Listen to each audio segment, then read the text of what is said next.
The greatest thing about Avatar, I think, is how much they trust their audience with the stories they tell. There's no awkward exposition where they hold your hand. All of the characters were developed thoroughly. By the ending of the series, I liked everyone. Some more than others. But this show allowed everyone to shine. Everything flowed like water, like they knew what they were doing. I love how She-Ra took inspiration from the antagonists with redemption arcs. I feel like those are really important for long-form storytelling, and by the way, if you don't know what that is or just want to know more, leave a comment below. The show did a phenomenal job at introducing what the Avatar does and why they're needed, but the more the story unfolded for Aang, not Aang the Avatar, but Aang the person, I realized something. He's really just a child. I know that sounds obvious, right? But let's unpack.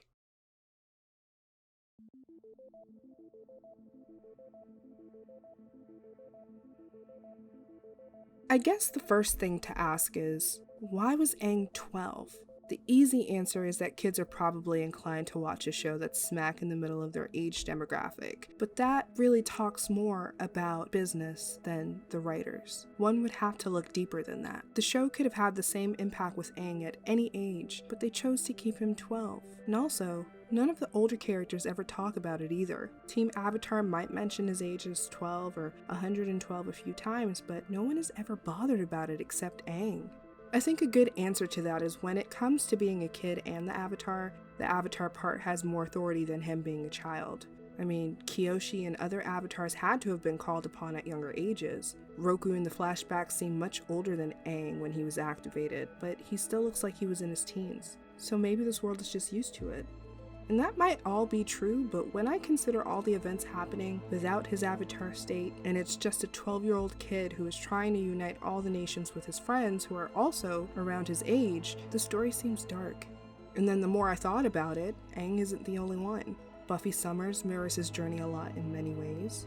Harry Potter, Star Wars, She-Ra, Narnia, Ender's Game, Hunger Games, Lord of the Rings, Stranger Things, and tons of other books, movies, and series all deal with this chosen one trope, where they put kids and teens in the middle of danger to protect their nation, their school, or even simply humanity in general. But why? Why use kids to tell the story? I think I might have an answer to that, but first, let's dive into epic heroes. The archetype of an epic hero dates all the way back to myths like Odyssey, the Epic of Gilgamesh, Arthurian legends, and all that jazz. These heroes are adult men and have to have some or all 7 specific traits in order to identify as such. Now, a lot of these stories are based in myth, and according to Anatomy of Criticism, written by Northrop Frye, in terms of narrative, myth is the imitation of actions near or at the conceivable limits of desire. Jennifer M. Cain would go on to further elaborate in their thesis, the traditional epic hero is therefore a representation of a human paragon, a man who is both fully human in his nature, yet who is also superior to his humanity in his abilities. I guess that's also what I like so much about epic heroes trope that's distinct from the chosen ones trope. They aren't almighty. They were strong, yes, probably stronger than any man that crossed their path, but they were flawed. And because of that characteristic, their flaw didn't take over the intended goal or conclusion. Having a flawed human gives these stories an anthropocentric feeling, which in itself serves the story too, because heroes like Odysseus are, at the core, allegories about the act of humans overcoming something. And because they serve the story that way, it evolves the myth. So take all that information in, and when I think of Avatar: The Last Airbender, Aang isn't the one who fits that description. Honestly, if just for the fact alone that Aang is 12, if you placed him in Odyssey, the story would change 100%. Instead, a better character that would suit the epic hero is Iroh, because he checks off all the markers. He was born from a royal family. When the White Lotus was called upon, they didn't hesitate to take back Ba Sing Se. Taught Zuko how to redirect lightning. He traveled everywhere with his nephew, mostly providing insight to whoever crossed his path. He was considered heroic to his nation. He didn't like talking about his greatest conquests. And because the Avatar wielded all different types of the bending, he received help from the Avatar when Zuko was captured. Of course, this could be applied to other works of fiction today like Aragorn in Lord of the Rings. The same could be said for Angel, maybe in Buffy, but since he's a vampire and not human but has a soul, it gets muddy, so...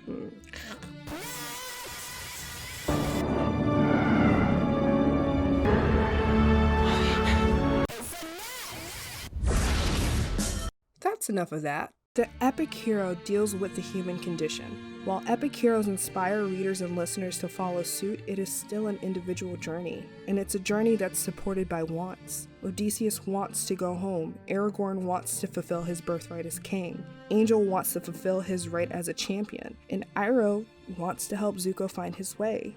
Whereas the Chosen One deals with the needs of humanity. This hero goes on their journey to save the world or kingdom because humanity needs them to. They aren't bound by the same characteristics as an epic hero, but they serve as a type of messiah. They're here to save the world. Nothing more, nothing less. The Chosen One can be anyone, or every man if we want to get into the specifics of the archetype. And you've seen it done many times too. Neo in The Matrix, Jake in the other Avatar, hell, even Cinderella. All that's required of a Chosen One is that they are chosen by a prophecy, a weapon, mystical being, a birthmark or defect, and are the only ones who can do that job as said by destiny. If epic heroes are human paragons, then Chosen Ones are paragons of epic heroes. Now, historically, epic heroes and Chosen One stories have been around for the same amount of time, but epic heroes still were more popular. In any case, the kids weren't the heroes in any of these stories. Children's stories still were innocent in nature, often allowing the main character to be heroes of their individual stories without being required to change anything but themselves. But by the end of World War II, everything changed. The typical stories of an epic hero just didn't matter anymore. The American family had to face the effects of war, which were things like poverty and head of households never returning from the battlefield. Of course, authors had to find a way to change how stories were told, and not just in the States, but everywhere. America already had comic books and used adult superheroes to tell new stories using traditional epic standards. While the epic child hero was born in Britain to stories like Lord of the Rings, Japan followed in their footsteps and incorporated more drama in their mangas, which raised the stakes for the main characters who were mostly young, and the rest was history. Epic child hero teeters the line between epic hero and Chosen One. Because remember when I said that Chosen Ones didn't have a criteria because they could be anyone? Post-war epic child heroes didn't have that luxury. I mean, think about it. Each must be physically different in some way from his or her peers. I like to look at Harry and Neville for this from Harry Potter, because both of them were born a few hours apart, and around the same time Harry's parents were killed, Neville's parents were also tortured, but only one of them received a lightning bolt scar, and only one of them is the eponymous character in the story. They must be an orphan or estranged from their parents, or have a single parent who can't really take care of them, either because of employment or mental illness. Harry was an orphan, Neville's parents were at this point insane, Buffy and her parents, because they were too busy working to know what Buffy was doing. Replace those close familial bonds with emotionally distant mentors. Buffy and Giles, Katniss and Haymitch, Harry and Dumbledore, Aang and the Council of Elders, I mean, really take your pick. The idea of goodness, honor, and innocence must be ingrained in them. Honestly, take your pick again. They will face a supernatural, evil, and very much adult villain. They gotta defeat them with virtues like love, which evil won't be able to understand. I think the greatest example is when everyone wanted Aang to kill Fire Lord Ozai, but Aang, having mercy, he learns energy bending and takes his firebending away.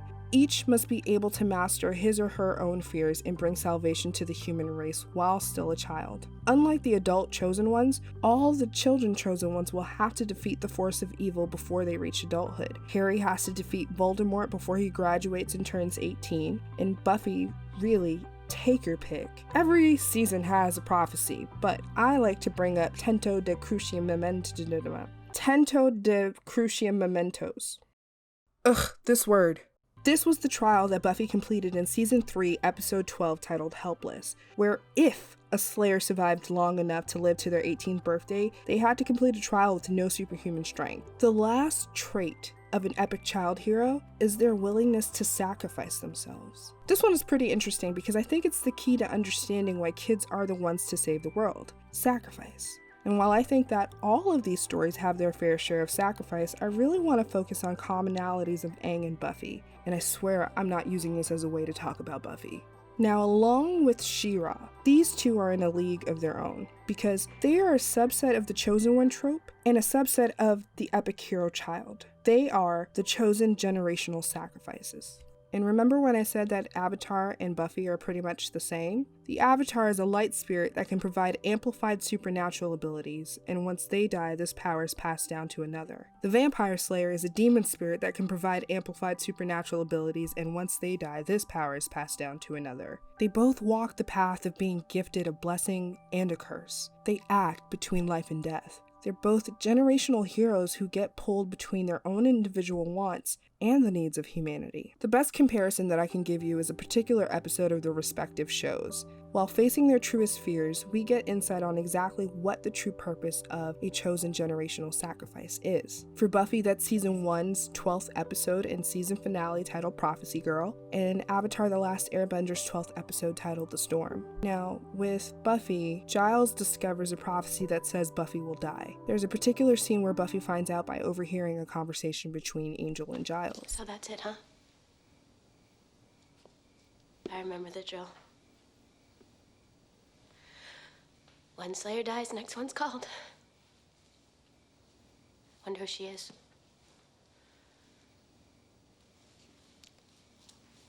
Will you train her? Or will they send someone else? In this moment, we are not faced with a superhuman entity. We're faced with a girl who never wanted this job and who doesn't want to die. And although she's experienced some of the duties as a Slayer, she refuses to answer the call from destiny. And for good reason too, because Buffy's truest fear is death. Now, the Avatar could live 100 to 200 years, while the Vampire Slayer gets called upon anywhere from 14 to 16, and generally they don't make it past 18, and if they do, they're lucky to make it past 21. So while the intro of the show says every generation of Slayer is born, it's more realistic to say every half of a decade. That's rough, buddy. In The Storm, Aang has nightmares that reflect his self-doubt and what happened 100 years before he was found on the iceberg. His flashback sways between youth and maturity, a metaphor for the internal struggle he even faces 100 years later. He goes from enjoying his childhood to being an avatar all within 5 minutes. This is his truest fear, because as he tries to reclaim his childlike essence, people are expecting more of him. They want him to be more like an adult, even though he's 12. He tries to subdue these emotions of anger and grief, but when he finds out he's being separated from Gyatso, he flees. Because as I stated earlier, when it comes to being a kid and the Avatar part has more authority than him being a child.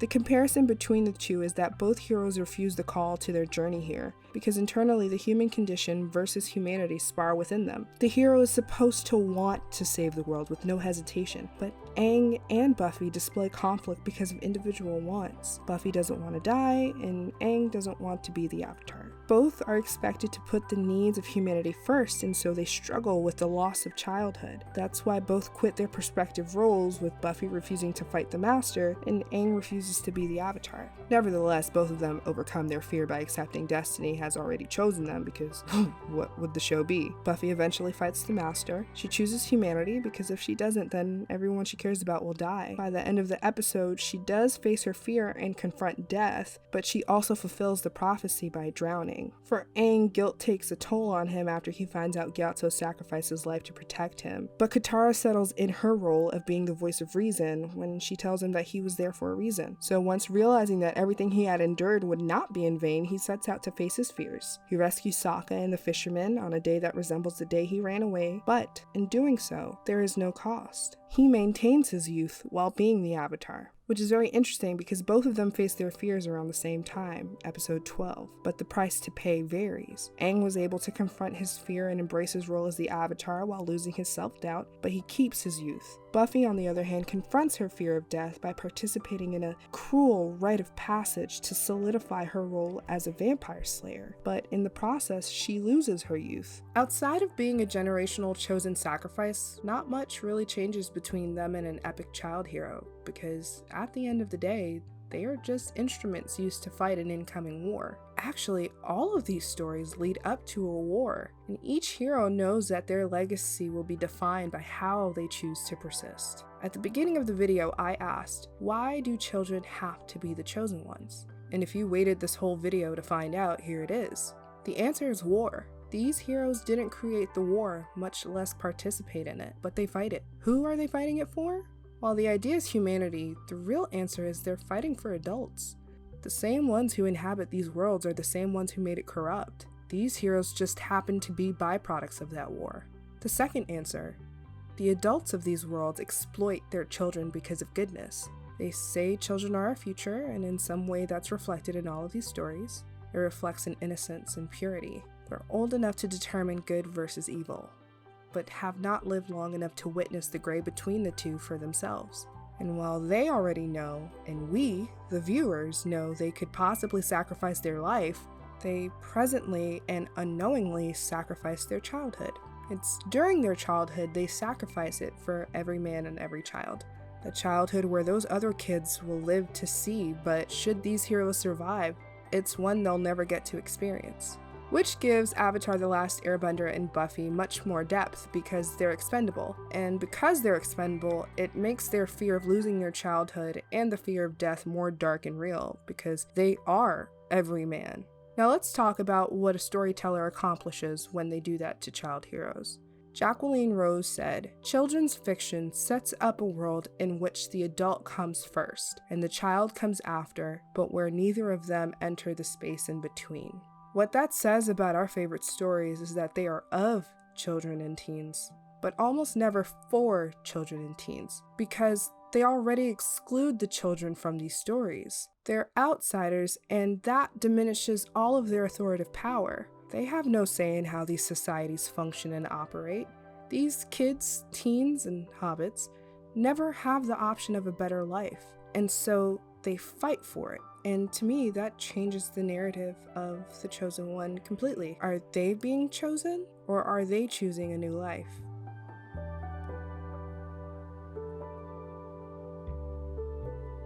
So, I know it's been a while.